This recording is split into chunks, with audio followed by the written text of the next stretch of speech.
भारत विरुद्ध आयर्लंड महिला संघाची सध्या एक दिवसीय मालिका सुरू आहे। यामध्ये दोन्ही संघात आज मालिकेचा शेवटचा सामना सुरू झालाय। या मालिकेमध्ये दोन्ही सामन्यामध्ये विजय मिळवून भारताच्या महिला संघाने ही मालिका आपल्या नावे केली आहे। सध्या सुरू असलेल्या सामन्यामध्ये भारताची कर्णधार स्मृती मानधनाने नाणेफेक जिंकून पहिली फलंदाजी करण्याचा निर्णय घेतलाय, तर भारताच्या दोन्ही फलंदाजांनी कमालीची सुरुवात टीम इंडियाला करून दिली आहे। यामध्ये भारताची कर्णधार स्मृती मानधना हिने तिचं अर्धशतक पूर्ण केलंय। स्मृती मानधना हिने संघासाठी 39 चेंडूमध्ये 50 धावा केल्या, तर प्रतिका रावल हिने 42 चेंडूमध्ये 41 धावा केल्या आहेत।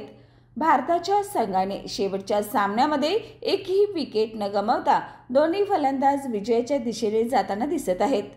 त्याचबरोबर भारताचा संघ आजच्या सामन्यात तिन्ही सामन्यांमध्ये विजय मिळवून मालिका एकतर्फी जिंकण्याच्या इराद्यात आहे। दुसऱ्या सामन्यामध्ये टीम इंडियाने कर्णधार स्मृती मानधनाच्या नेतृत्वाखाली सामना 116 धावांनी जिंकलाय, तर सलग दोन्ही सामन्यामध्ये विजय मिळवून भारताच्या संघाने मालिकेमध्ये 2.0 अशी आघाडी घेतली आहे। स्मृती मानधनाने दुसऱ्या सामन्यामध्ये देखील संघासाठी कमालीची कामगिरी केली आहे। तिने संघासाठी दुसऱ्या सामन्यात 73 धावा केल्यात।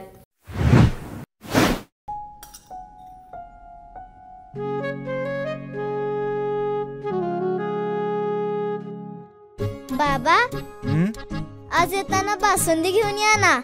अगं, कालच आपण आईचा वाढदिवस होता म्हणून आणली होती ना।